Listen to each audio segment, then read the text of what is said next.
So first of all, like, can you introduce yourself for the audience in Taiwan? Mm-hmm. Yeah, that's absolutely fine. So my name's Matt Handford. I'm a PhD candidate at University of Gloucestershire. However, I'm now transferring over to Cardiff Met University.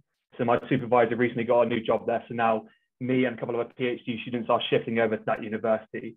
Alongside this, I'm an S&C coach. So I run my own S&C company called USM Performance, which is based in Exeter, which is in the southwest of England. And also alongside this as well, I try and develop specific areas. So quite a big area for me is disability and try and develop strength in disability populations. A big reason for this is that I myself have disability. So I have an eyesight condition called nystagmus where my eyes move from side to side. So if you notice my eyes are moving around quite a lot, it's nothing to do with me not paying attention. It's just my eyes move out. Cool. So I read a lot about your paper, and I really enjoy that. And before I read your paper, like probably last 2 years, I started to like implement like these kind of element into my training, and I try to like put it into the program I train my athlete. Mm-hmm. And I really love it. And after I like read your paper, I thought I should share this with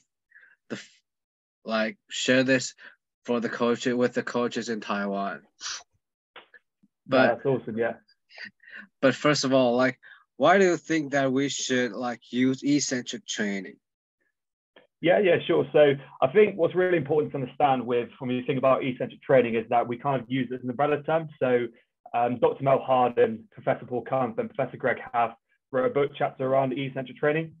And what was really good was they talked about the fact that we refer to it as this almost umbrella term. So eccentric training has a variety of training methods which essentially encompass it. So we have specific methods such as accentuated eccentric loading, which I refer to as AEL for easy reasons. So we have that one. We also have exercises such as Nordic hamstring exercises, which fall in that kind of eccentric only. We also then have tempos, whereby we look at time frames. So we tend to break those down whereby we have an eccentric phase, isometric at the bottom, concentric and isometric. And then people will specifically look at longer time frames during the eccentric phase. But also we do have a variety of other training methods, those that come about from it. Those are kind of main key ones. Other ones that get thrown about are things like flywheel training. And then you got things like what Westside Barbell created, which is your overspeed eccentrics as well. And then what we we kind of resurrected, probably a better term we kind of use for it. But we come up with a term of accelerated eccentrics, which I will come to by that sort of like training method and such. So I think it's important to understand that, yes, you've got this term, which is eccentric training, but then it's knowing that there's different training methods within that. And then really probably the main reasons I would say that people would look at eccentric training is really the golden ones are kind of like looking at increases in muscle mass and increases in strength. And those are primarily based off, we're looking at comparing against traditional training methods.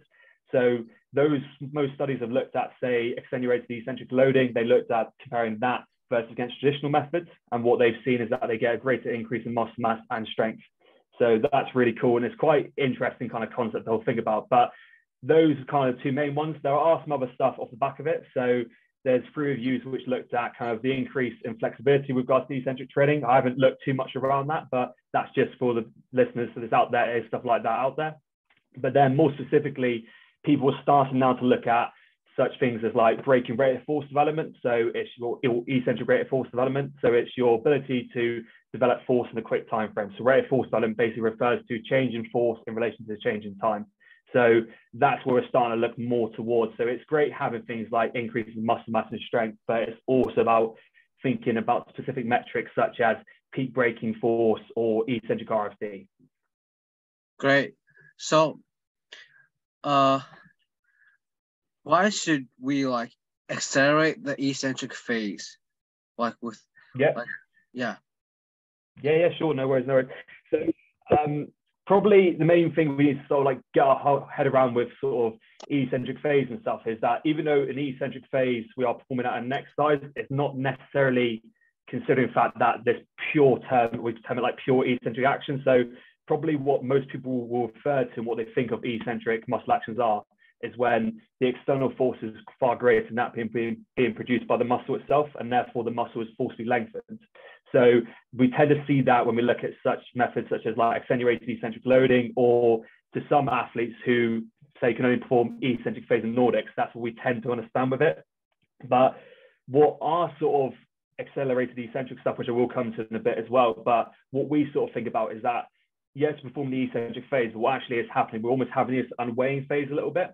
So for those who don't know what the unweighing phase is, if you look at counter movement jump research, so researchers like Dr. John McMahon, Dr. Pete Monday, Professor Jason Lake, and then Dr. John Harry as well, they'll talk about this almost no kind of like braking. So basically your negative displacement is moving downwards, but we're not actually intended to brake. And then this is what eccentric, I like to think of it, actually is. So eccentric is our ability to brake. Yes, you have definitions whereby the muscle is getting longer, or you have definitions whereby the muscle is active during lengthening. But it's almost like considering that this pure term of eccentric action is very different to those. So what we tend to think about, and what we think about with accelerated eccentrics, is we like to refer to the impulse momentum relationship. So if we take a bench press, because it's quite a good example, and you can visualize it quite nicely, is that during the initial phase, we want to essentially accelerate the bar on the downward phase. So this would likely mean that we would see things increasing in velocity. Now, if velocity increases, then we would likely see an increase in momentum.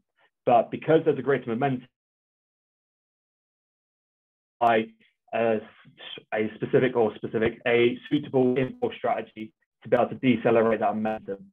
And then this then refers to impulse strategy. So when we think about impulse, it's force over time. So we can have it in two forms. We can either have a very high force value in a short time frame, or we can have a reduced force value compared to the counterpart, but over a longer time frame. So essentially what we think about with accelerated eccentrics is the barbell is trying to move down as quickly as possible. However, we are then trying to brake or perform an eccentric action as maximally as possible. And then this is where kind of like accelerated eccentrics all came about. So when I was going through the review that you want about One in Sport Med, when I was going through it, a lot of people would refer to it as fast eccentrics, which necessarily there's no real issue with calling it that. The only thing is, to me, I see things as like fast as fast. So to me, fast eccentrics is more things like landing drills, plyos, those sort of things. Whereas not when you compare those to say a 1 second tempo and a landing, they're very, very completely different. And then you had other things such as like isokinetic dynamometry research, where they'd say fast would be 300 degrees per second as opposed to 60, which is fine. They're fast. If you got one that's faster than the other, yeah, you can refer to it as fast. But when we relate these to other sporting actions, to me, that's not really fast.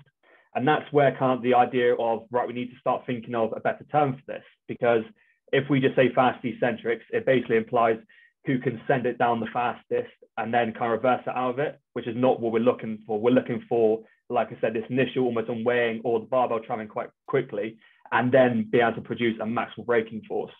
So I was kind of like going for ideas, trying to figure it out. And then I was reading Super Training at the time, which is really helpful. And within that, they then talk about accelerated parametrics, it was termed, but then they also talk about accelerated eccentrics. So that's where kind of the term came about, was, oh, this is actually perfect what we're trying to talk about, because we're essentially trying to accelerate the downward phase and then create this maximal eccentric braking force. So kind of what we termed accelerated eccentrics, I guess you could basically just say it's like a glorified tempo, whereby we give specific cues to then to basically look at increasing the barbell velocity in eccentric phase. So the cues that I would tend to use are things such as perform the eccentric phase as quickly as possible, hit the brakes as hard as possible, reverse it, or looking at cues such as drop and stop, those sort of ones. But there's a key element that we want to perform the initial phase quite quickly, but that has to be a maximal deceleration, because like I said, or else you're literally just going to drop it down straight away, which is not the purpose of it. So that's where kind of the term came about. But then the question is, again, coming back to why we perform the eccentric phase quickly. So there's quite a lot of research from an author called Wilkes, who looked at comparison of different eccentric tempos, and then looked at 1RM scores, and also looked at concentric performance, mainly looking at force, velocity, and also looking at obviously at power. And what they found was by performing an eccentric phase of below 2 seconds in comparison to say a 4 second or above, then we would see greater increases in concentric velocity and force, and therefore power would increase. But also what they found was people were able to get higher 1RM values using say, a faster tempo, so more below like 2 seconds and stuff. So that's where it sort of came from. And then essentially we're doing a fast eccentric phase to mainly look at the stretch shorten cycle response. So if we can get a greater eccentric braking force, and so long as that amortization phase isn't prolonged, we're going to see an increase in concentric values. So that's kind of the premise of it. So you could argue people might use it on explosive power-based actions, those sort of things. But another key reason for why we do it is that we would see an increase in force. So if we have this faster eccentric phase or higher velocity, come back to the impulse momentum relationship, we either have to apply a larger braking force short time or a lesser braking force in a reduced period of time. However, if we command our athletes to perform as maximally as possible and as quickly as possible, we would hopefully then see increases in areas such as braking or eccentric rate of force development, braking force, and peak braking force as well. So those are sort of like the main kind of reasons why we would look to do it. And it is just primarily based off accelerated eccentrics is essentially just a glorified cueing. So I'm not stupid to know the fact that coaches already are implementing this. Like you said earlier, people do implement this, but probably the one thing that isn't necessarily there is that actually there's not enough research around it. We have loads of research in things like tempos and those sort of ones, but not necessarily so much on specific cues. It's coming about recently. I know John Harry did one quite recently in jumping as well. And there is more stuff that I shift that way. So, but it is, again, the cues that I've kind of commented are just examples. So long as you use them or so long as you think of, you can even think of better ones. So long as you're intending this and your athlete's getting the response you want, that's what I'm all about. So the cues are just examples, but I know that when I work with so many different people that I have to give different cues to each of them because they may interpret it slightly differently. So long as they're having this, say I'm weighing all the barbells trying to shift as quickly as possible and we form this maximal braking phase, that's where I think that's where we're going to see these great responses. Just to clarify, so no matter it's like fast eccentric, rapid eccentric, or like what we just talked about, like accelerated eccentric, they all have to they all come down, they all have to have the fast eccentric phase and goes along with the rapid deceleration and have a great deal of deceleration, right? Yeah. And yeah, go on. Yeah, no, I was going to say, because nothing that I probably should have said in my previous point as well is like saying about deceleration then, is that a lot of the literature, when we think of looking at, so if you look at Damien Harper's stuff, Thomas Santos, or Alistair McBurn as well, they all kind of look around deceleration ability, and they all comment on the fact that eccentric strength is a key component of this. So it's your ability to tolerate these high eccentric loads. So that would be another reason to implement it as well, 100%. Yeah. So, and can I understand it this way? It's kind of like the unweighted phase of counter movement, but you kind of add the load and kind of accelerate. So the braking phase would be, the braking force would be much stronger, right? So you'd have a much higher, the idea being you would have a much higher braking force. There are other methods, like people can just perform the eccentric phase as quickly as possible. That is the way around it. That's just not the area of research that we're pumping down. So people have looked at, like I said, isokinetic dynamometry, where they've just compared 300 degrees per second versus 60. So those are kind of ways around it. And it's just being cautious. So when we talk about sort of like fast eccentrics, we're talking about, like we said, almost an unweighing phase. But that unweighing phase is we're trying to create greater acceleration during the eccentric phase, or negative acceleration, we probably should say. So that's the whole point, is that we can do that. And then it comes down to the athlete, whether or not who can ever hit the brakes the latest, and then be able to actually reverse that as quickly as possible. That's what's a good component of it. So yeah. So since it's they also have to train the braking phase, it's kind of like the isometric. So why don't we just train ISO? Yeah. So I think I'm a big believer in this as well, is that everything has its place in the program.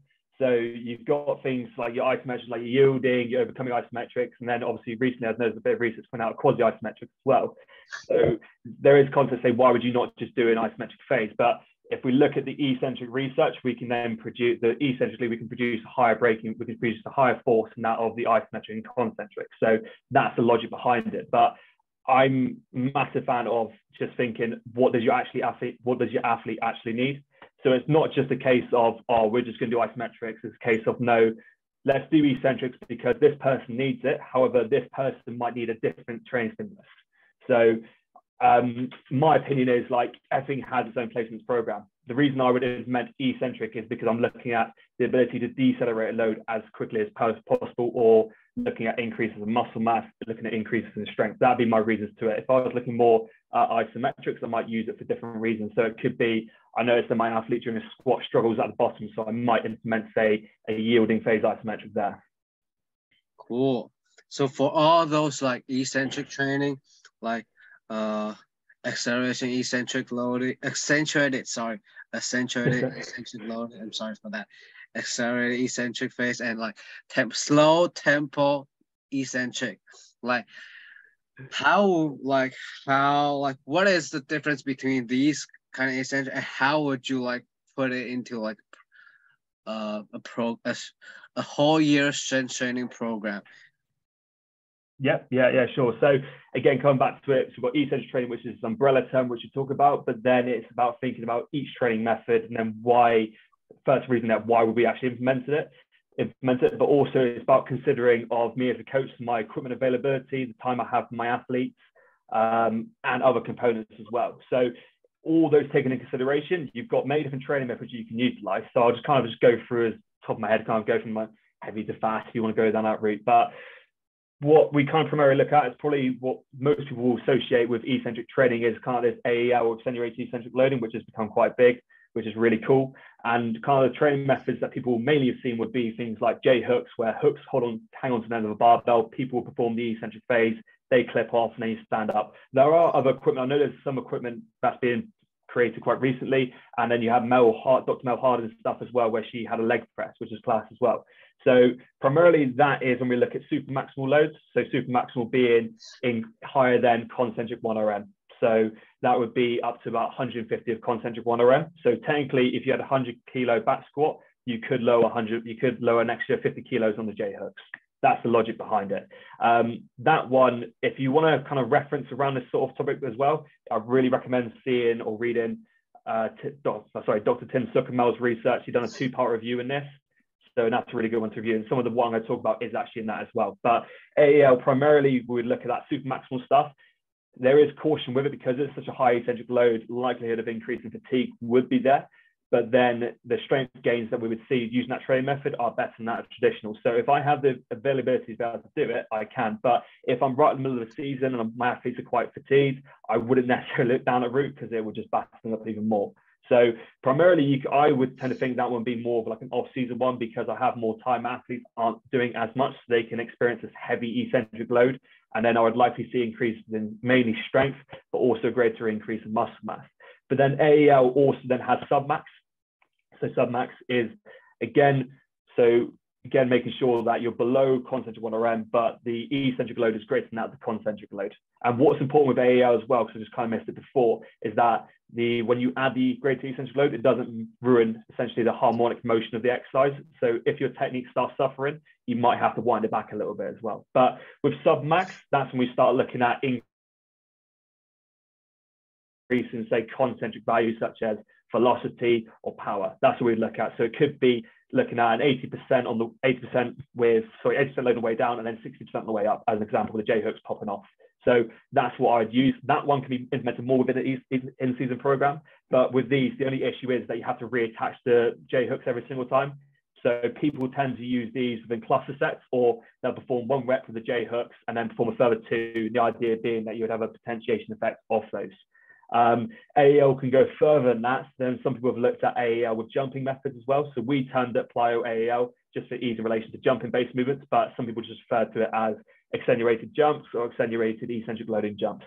Doesn't really matter. People can call it what they want. It's absolutely fine. So long as, like I said, it implements it correctly, it's okay. So with that, the idea being is that you have dumbbells and bands, the main ones. I have seen some people use chains, which look really cool. But people primarily we use them whereby we'll use the dumbbells as quite an easy example. They'll hold the dumbbells on the way down. Once they reach the end of the braking phase, they'll release the dumbbells and they jump. The idea being is that you would achieve a greater peak braking force and then braking rate force on as well. And therefore, we'd likely see increases, or would hope to see increases in jump height. But also off the back of that, if we see an increase in jump height, then we would likely see an increase in a landing impulse as well. So it's almost like a 2-in-1 with that exercise. And again, the landing phase isn't the eccentric action because we're having to dissipate the energy. So that's what's really important to consider with that one. So that's AEL as such. For the jumping one as well, I think personally I would use that in season. I wouldn't necessarily use the out of season programs just purely because that wouldn't be my main focus unless, again, an athlete actually needed it.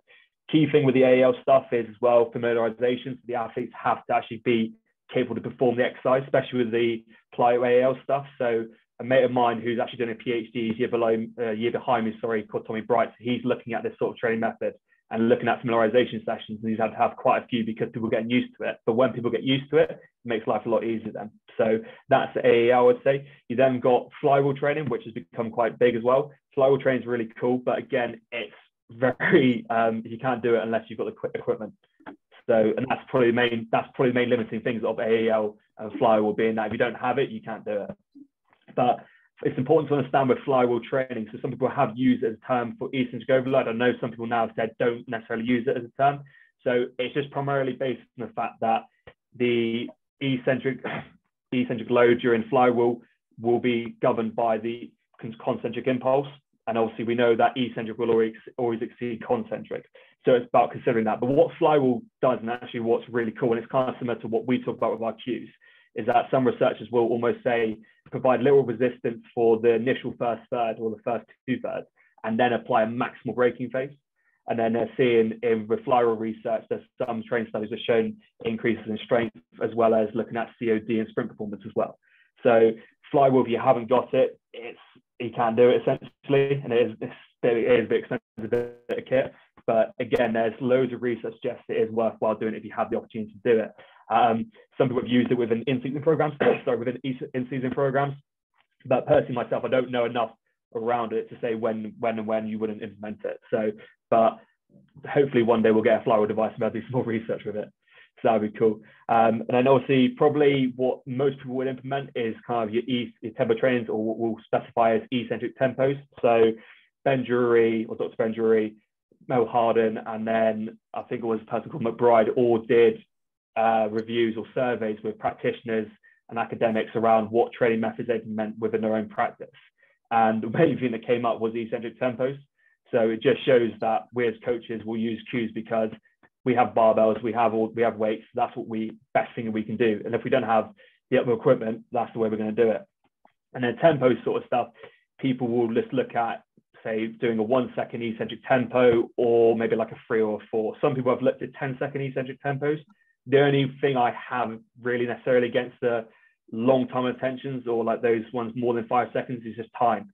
So if we're thinking about it, if you do reps to failure with a 5-second eccentric tempo, you're going to be there for quite a while. And if I've only got 1 hour of my athletes, I'm not going to spend X amount of time doing that, which is going to take up most of my time. So there is stuff suggested, which is good. There's quite a lot of research which shows that tempos, the eccentric phase, necessarily there isn't as much difference we perceive. But what would happen is that if we look at longer tempo durations, we would see a longer time and attention. And if we did reps to failure, however, what we tend to find is that if we do a shorter time frame, so say 2 seconds below, we don't achieve as much time and attention, but then we're able to get a higher rep count out. So actually our time and attention isn't as low as people would necessarily think it would be. It still was quite different.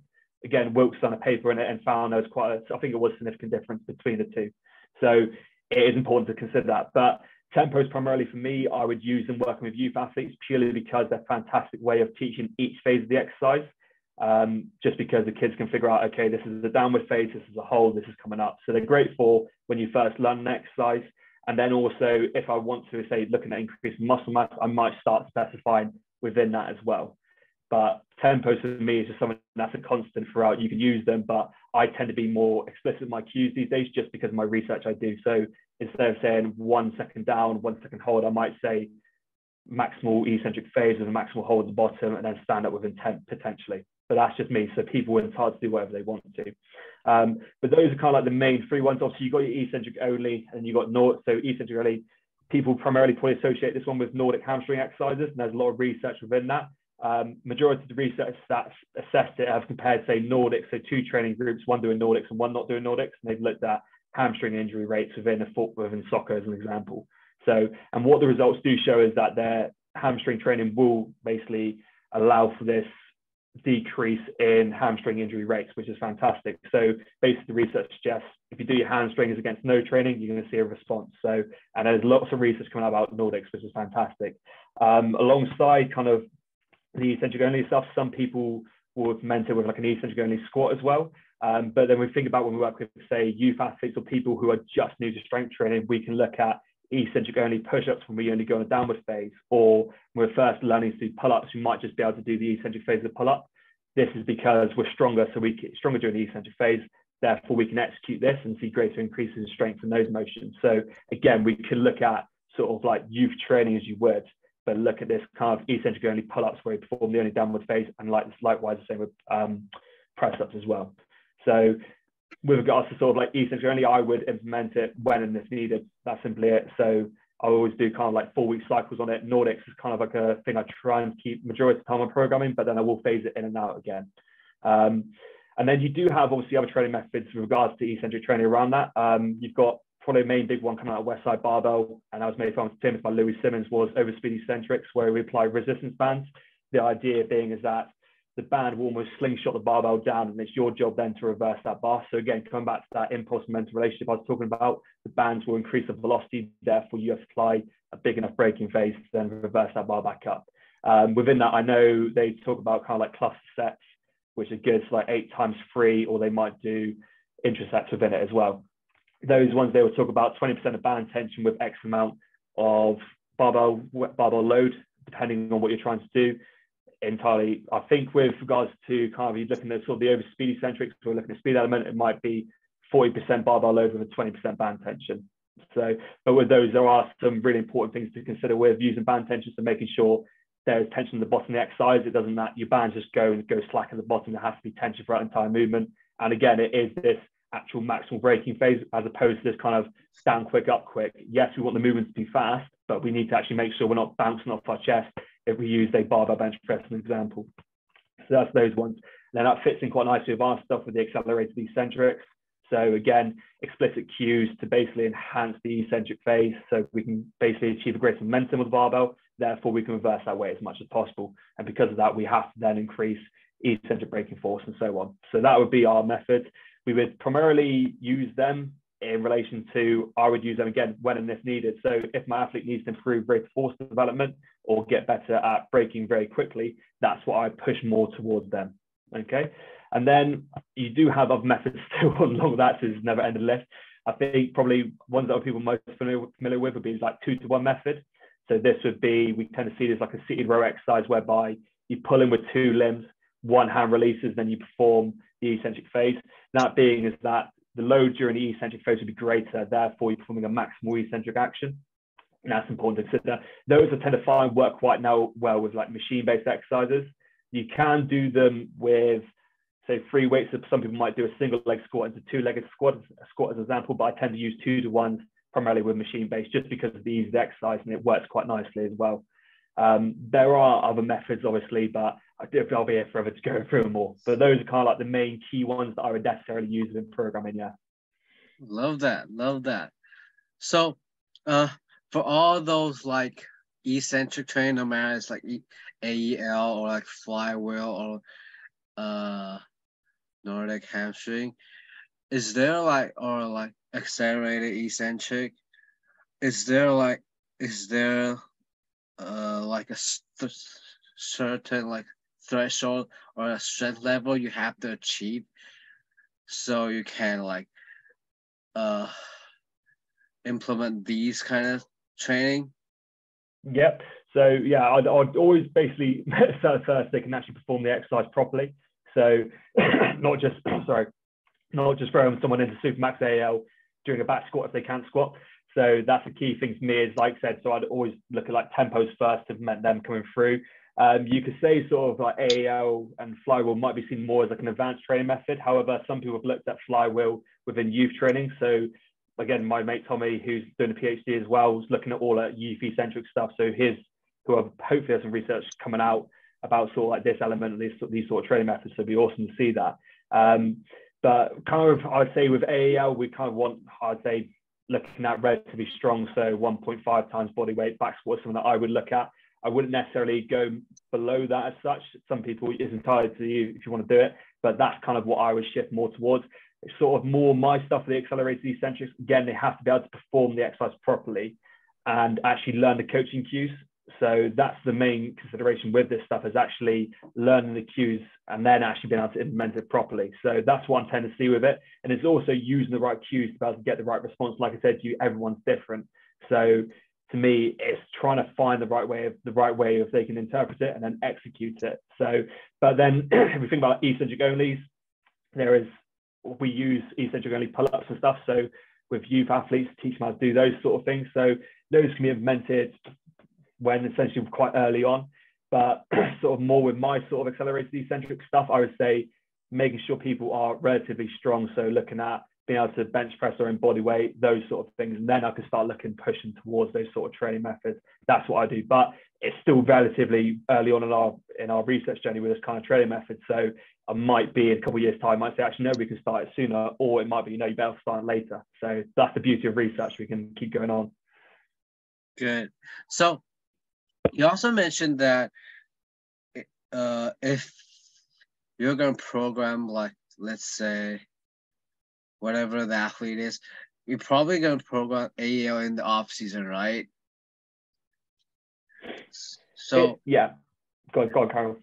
So if it's like accelerated eccentric, is it for you, if it's like for a team sport, and are you like gonna program into like in season, or is it able to like program it into like off season?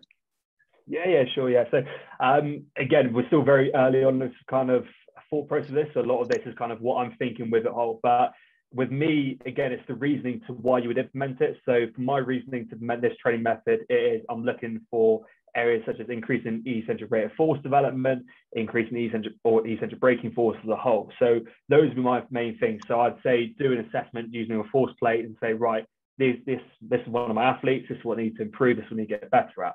So that's what I'd look at with that. And then kind of within kind of programming, I would say if I'm on off season, I'm looking more towards, like I said, if I can increase muscle mass, if I'm able to, because I work with some fighters, and obviously when I weight category sports, so I want to try and make them as muscular as possible, but there's a limit to what I can do with that.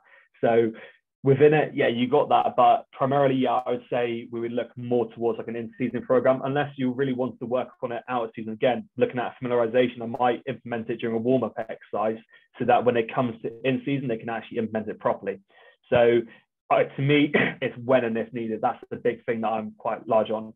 But with regards to sort of implement it within sort of training and such, I tend to look at 4x4s, or again, cluster sets. Those are what kind of ones I look at with those. Exercises I would primarily look at is like a squat variation or a bench press. There are some other stuff out there I know where people sort of will do like a long leg glute bridge and they'll jump and land with it. But I'm not sure that would fall into what I'm doing with this stuff. I think that's something else, and that might be something else, but I don't know enough around it, to be honest. So that's what I'd say. But kind of exercises, yeah, like I said, bench presses, back squats. But I've also looked at simple things like a hex bar, where almost you drop and stop into it and try and decelerate the bar as quickly as possible. So the idea being is that would help with then, say, landing strategies with an athlete. That's my logic behind doing that. So the ability to decelerate the load as quickly as possible. So with regards to like percentage of 1RMs, again, this is all theoretical, but I would say more looking at the kind of 40 to 70% of 1RM. You can look at and go heavier. So like I said, Wilkes done some research with fast eccentric tempos below 2 seconds. So showing that you can do it, and actually we are going to see a greater increase in 1RM values or concentric values as well. So, but to me, being able to do that, you have to be experienced with the training method. So if someone has never done it before, I wouldn't throw them in straight away to say 90% and say, right, drop and stop and try and stand up as quickly as possible, all in one motion, because they'll probably just mess up entirely. So again, it's making sure familiarization is nailed within that. And then kind of like where I'd implement it is more sort of like mesocycles. So I look at a 4-week intervention, do that, reassess, and then it might be that they need to work on another area. So again, coming back to that point I said to earlier was yes, eccentric training is fantastic, and we know when in comparison to other training methods or traditional methods, we can see superior responses. But if I necessarily don't need to do it, I'm not going to do it because I'm going to be working on other areas that the athlete needs to work on. So it's very much when we think about my stuff with the accelerated eccentrics or other eccentric training methods in general, is there has to be a reason to implement it, not just because I want to put loads of weight on and see what happens. So that's what I'm quite big on. Love it. So, just to clarify, the 4x4, is it like in season or off season? I would say that'll be in season for me, yeah. So, what if I put it in off season? How is the value going to be like? Yeah, so to be honest, I haven't really messed around with sort of increased rep ranges. So there could be no reason. So we look at tempo. Some people do 4x10 on tempo. So there could be no reason why you could implement the same on this one. So performing a fast eccentric, come back up again. To be honest, I don't have an answer for you on that one. I would personally say push more towards, I tend to find this exercise is quite tiring. So we'd probably see a decrease in concentric velocity as time goes on, but it would be a really cool, interesting way to see actually by how much, because if we perform this maximal eccentric phase, would concentric values roughly stay the same or not? It'd be a really cool training study. So if someone to do that, be my guest. But again, kind of on off season, I probably would still look towards maybe like 4x4s a little bit, just because I know that rep range works quite well, or cluster sets are another cool way of implementing it as well. But like I said, with regards to sort of higher volumes, there's no reason why you couldn't go to a 6 reps, but anything above that, I haven't really messed around with. So I'm going to do that this week now and see what it's like. Cool. So, that's all the eccentric question I have. Next thing I want to ask is about the paper you did with post-activation performance enhancement. Yeah. I'm actually also a big fan with this kind of training. I kind of did it like 3 or 4 years ago, and I noticed that you did it with like jumping performance. So can you like explain to us like how is these kind of training how is it gonna like enhance our jumping performance? Yeah, sure. Yeah. So I think post-activation performance enhancement is just another attachment on PAP as well. So anybody wants to read the paper, Blazevich did it on post-activation performance enhancement and then post-activation potentiation. The logic being is that we perform this conditioning exercise or prior exercise to then performing, so we term it like an explosive or power-based action. So probably one that most people are familiar with would be performing a heavy back squat, so maybe 80 to 90% of 1RM, into then saying a jump of some sort. So it could be a counter mover jump, an example. The idea being is that the heavy back squat would create a potentiation effect, and then we would likely see an increase in our jump performance. So it could be that jump height would increase because of that. But what is important to understand with the whole sort of PAP and PAP game as such is that actually that can actually implement it within practice or within performance. And this is where sort of we came up with this idea of training PAP and performance PAP. So you see some studies whereby they have rest periods of 10 minutes or some, I believe, went in the excess of 20 minutes potentially. So is that going to be applicable with my S&C environment? Definitely not, because I'm not going to get my athletes to squat and then get them to sit down for 5 minutes and then do a jump, because I just don't have time for it. So it's then thinking, okay, what can I do then to be able to implement it? So we know stuff like this does go on. So people would do superset pairings of a back squat into a jump. And the idea being is that we would then see an increase in jump performance, but it's about being realistic with the time frame I have and the equipment I have as well. So an argument would be is like, some people look at enhancing sprint performance within footballers. Has my footballer got a chance to run off the pitch, do a heavy squat, come back on the pitch and hit a sprint? No, it's not going to be applicable. However, that sort of knowledge could be applicable within a weight room with a running track. But then it's about pairing up ones that will work quite nicely with each other. So we see some stuff such as like weighted or resisted with resisted sprints and then going into body weight sprints. So it could be you have 4 lines, 2 have a resisted sprint and 2 have a body weight sprint. And then your athletes go from one and go to the next one and go back and forth like that. And that would be, say, like a training PAP, because if the resisted sprint then increases our sprint performance, we then see physiological increases, probably quite small, relatively quite small, but we'd likely see an increase in that. Likewise, coming back to the jumping, if my athlete does jump a higher height, that means the landing impulse has to be increased. So I'm going to get an adaptation because of that as well. So it's not just thinking about big performance metrics, like say with like your jump heights. It's about thinking, oh, other stuff's going on. So it might be jump height doesn't change, but actually my athlete is executing it far quicker. Therefore, they're producing more force. So it's about thinking about what kind of ones you would pair up. And that's why we came about with this sort of like training PAPE and performance PAPE. Training being ones that I can implement within my training environment and actually are realistic. A 5-minute rest period definitely isn't going to be realistic, but short rest periods definitely going to be looking more towards them. Likewise, the performance stuff, we sort of suggest, I would love to see this happen, but whether or not it will one day is a class thing, but suggesting that you go into meets, so we'll take athletics as an example, we'll say like long jumps is quite a nice one as an example, would be that people would perform, say, a dumbbell release and then a jump, or they might take resistance bands with them and apply the same concepts. Again, if you go to a meet, I rarely think you're going to take 100 plus kg in a barbell on a rack in your car to the meet. So it's about finding equipment that you can actually implement easy at the meet. And then ones we kind of suggested were things such as like your long jump, or potentially it could be your start in swimming. So people do a potentiation effect, and then if they get a better start in swimming, that could then likely increase the chance of them winning. Whether or not that would happen, that was all theoretical. That was just our logic behind it. But it would be really cool to see those sort of things. And essentially, it's a warm up. That's essentially the best way to describe it. But we can achieve this higher kind of muscle activation, if you would. And then that's where we're going to see increase in performance. So it is just really important with that sort of concept to think, is it actually applicable? And have I got the time to be able to do it? Those are probably the main two key things for me that I look at when I look at kind of the PAPE within practice sort of thing. Great. Love that. So, same question as like the eccentric training. Is there like, let's say, is there like a certain like threshold you're gonna meet or you're gonna achieve so we can do the contrast training or like the PAPE? Sorry, say that again, mate, sorry.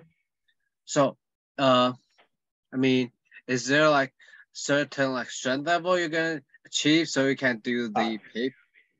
Yeah, sure. So most people, when they talk about PAP, they always assert the fact that stronger athletes will achieve a greater response. So again, looking at more towards those 2 times body weight back squats, 1.5 times body weight back squat, those sort of ones. So that's a key. That's a good point you said that, actually, because I've missed it off. But it's a really key element of the research to say that stronger athletes will react better to this training method.